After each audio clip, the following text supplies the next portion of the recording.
안녕하십니까. 김영민 의원입니다.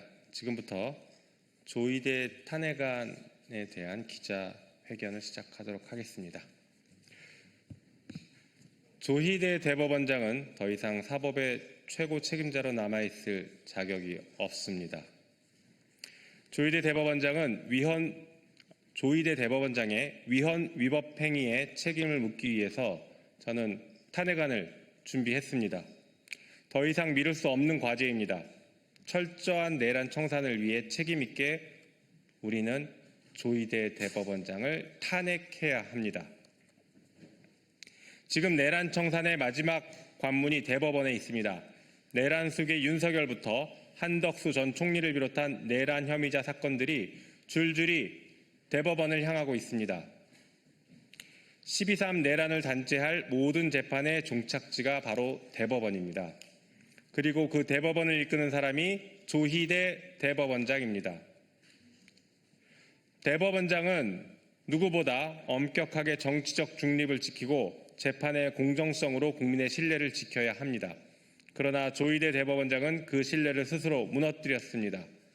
이미 사법을 정치의 도구로 삼은 전력이 있는 그에게 내란 청산의 마지막 심판을 맡길 수 없습니다.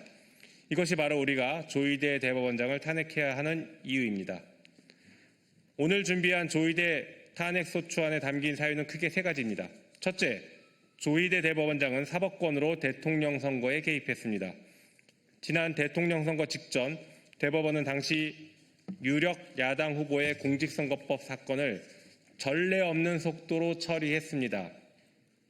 전원합의체 긴급 회부 당일 첫 심리, 7만여 페이지 기록을 사실상 하루 만에 검토했다는 의혹, 판결 다음 날 파기환송심 접수, 집행관 송달까지 이례적으로 절차들이 이어졌습니다. 이는 유력 야당 후보의 후보 자격을 박탈해 대통령 선거에서 내란 세력에게 유리한 선거 구도를 만들고 주권자인 국민의 선택권을 가로채려고 한 중대한 국민주권 훼손 행위입니다. 나아가 사법내란 행위입니다. 둘째, 조희대 대법원장은 내란 세력에 유리한 사법 환경을 방치했습니다. 12.3 내란은 헌정질서를 파괴한 중대 범죄입니다. 그러나 윤석열 내란 사건의 지정배당, 구속 취소 결정, 내란 혐의자들에 대한 반복적인 영장 기각 논란은 사법부의 공정성에 대한 국민적 불신을 키웠습니다. 조희대 대법원장은 사법행정의 최고 감독자로서 이를 바로잡아야 했지만 설명도, 감독도, 결단도 없었습니다. 침묵했고 방치했고 회피했습니다. 셋째, 조희대 대법원장은 국회 조사를 거부했습니다. 사법부의 대선 개입 의혹과 관련해 총 4회에 걸친 국회에 출석 요구를 받았지만 단 한 차례도 출석하지 않았습니다. 불출석 사유서가 아니라 법적 근거가 없는 불출석 의견서를 국회에 제출했고 심지어 5월과 9월에 제출한 의견서는 토시 하나 바꾸지 않은 채 그대로 제출했습니다. 이는 국회의 요구를 검토조차 하지 않은 것이며 사실상 국회의 국정조사권, 국정감사권 등을 무력화한 것입니다. 사법부의 독립은 국민의 기본권을 보호하기 위해서 존재하는 것입니다.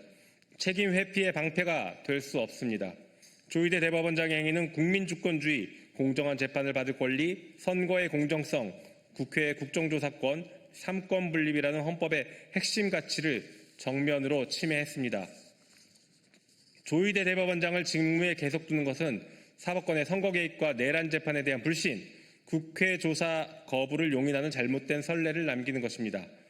탄핵으로 인한 일시적 공백보다 더 중요한 것이 바로 헌법 질서의 회복과 사법부에 대한 국민 신뢰 회복입니다. 조희대 대법원장 탄핵은 무너진 사법부를 바로 세우고 내란 청산을 완수하기 위한 일입니다. 이제 결단해야 합니다. 저는 무너진 사법 질서를 바로잡고 내란 청산을 완수하기 위해 먼저 개혁의 깃발 그리고 조희대 탄핵의 깃발을 들었습니다. 이에 이어서 전당대회 출마 후보자들에게 강력하게 요구합니다. 내란 청산과 사법정의 실현이라는 시대적 과제 앞에서 조희대 대법원장 탄핵에 대한 분명한 입장을 밝혀주시기 바랍니다. 찬성하십니까? 반대하십니까? 아니면 아무런 판단이 없습니까? 분명한 입장을 밝혀주시기 바랍니다. 그것도 당장 밝혀주시기 바랍니다. 한편 당은 조의대 탄핵을 더 이상 미루지 말고 추진해야 합니다. 저 역시 철저한 내란 청산과 사법부 정화를 위해서 끝까지 책임을 다하도록 하겠습니다. 감사합니다.